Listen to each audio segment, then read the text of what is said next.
नौसेना की नई ताकत आईएनएस आंद्रोथ, ऐसा वॉरशिप जो पानी में दुश्मनों की पनडुब्बियों को कर देगा तबाह।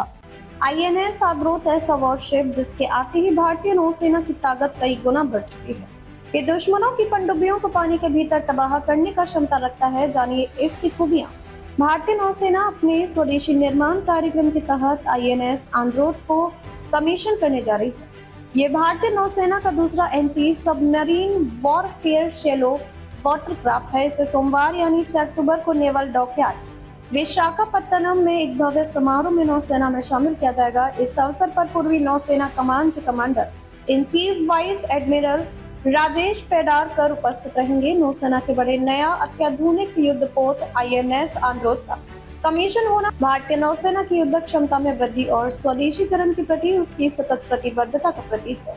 हाल के महीनों में नौसेना के बेड़े में कई अत्याधुनिक युद्धपोत शामिल हुए हैं।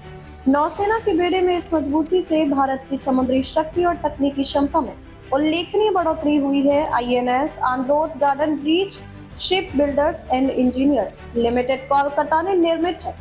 ये भारत की बढ़ती समुद्री आत्मनिर्भरता का उत्कृष्ट उदाहरण है। इस युद्धपोत में 80% से अधिक स्वदेशी सामान का इस्तेमाल किया गया है, जो मेक इन इंडिया और आत्मनिर्भर भारत के उद्देश्यों के अनुरूप है।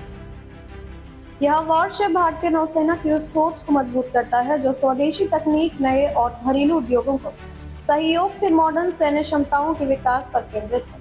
रक्षा मंत्रालय के अनुसार आईएनएस आंद्रोथ के कमीशन से नौसेना की एंटी सबमरीन वॉरफेयर क्षमताओं में उल्लेखनीय मजबूती आएगी, विशेष रूप से तटीय या उथले जल क्षेत्रों में पनडुब्बी खतरों से निपटने की दिशा में यह वॉरशिप काफी महत्वपूर्ण है। हाल ही में नौसेना में शामिल हुए अर्नाला, निस्तार, उदयगिरी, नीलगिरी और अब आईएनएस आंद्रोथ जैसे युद्धपोत भारतीय नौसेना के संतुलित और व्यापक विकास के प्रति ये सभी वॉरशिप भारत की आत्मनिर्भरता की भावना को मूर्त रूप देते हैं। नौसेना के इन जहाजों के डिजाइन, निर्माण, तकनीकी विशेषज्ञता का अधिकांश हिस्सा भारतीय क्षेत्रों और उद्योगों से आता है। आईएनएस आंद्रोथ भारतीय नौसेना के उस विजन को भी साकार करता है जो भारत को एक आत्मनिर्भर, सक्षम और आधुनिक समुद्री शक्ति के रूप में स्थापित करने की दिशा में लगातार आगे बढ़ रहा है।